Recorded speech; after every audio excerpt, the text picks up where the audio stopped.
বুঢ়া চাপৰিৰ পূব লাঠিয়ামাৰী বনকৰ্মীৰ গুলীচালনাত নিহত 1 আহত 4 অসম ৰাজ্যিক মানৱ অধিকাৰ আয়োগলৈ এজাহাৰ দাখিল নগাঁও আৰু শোণিতপুৰ জিলাৰ সীমান্তৱৰ্তী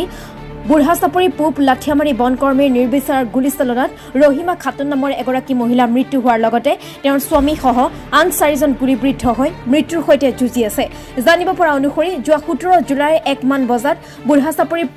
লাঠিয়ামাৰীত আশ্ৰয়হীন বানৰ কবলত পৰা গৰুৰ বাবে ওখ স্থানত ত্ৰিপালেৰে গৰুৰ আশ্ৰয়স্থল নিৰ্মাণ কৰাৰ অজুহাতত শীতল মস্তিষ্কৰে 5জন দৰিদ্ৰ ভূমিহীন ভাৰতীয় নাগৰিকক হত্যাৰ বাবে নিৰ্বিচাৰ গুলীচালনা কৰে গুলীচালনাত ৰহিমা খাতুন নামৰ এগৰাকী মহিলাৰ মৃত্যু হোৱাৰ লগতে তেওঁৰ স্বামীসহ আন 4জন গুলীবিদ্ধ হৈ মৃত্যুৰ সৈতে যুঁজি আছে বুলি জানিব পৰা গৈছে বন বিভাগৰ ক্ষমতাৰ অপপ্ৰয়োগ কৰি প্ৰশাসনৰ ওচৰত আশ্ৰয় বিচাৰি নিৰাশ হোৱা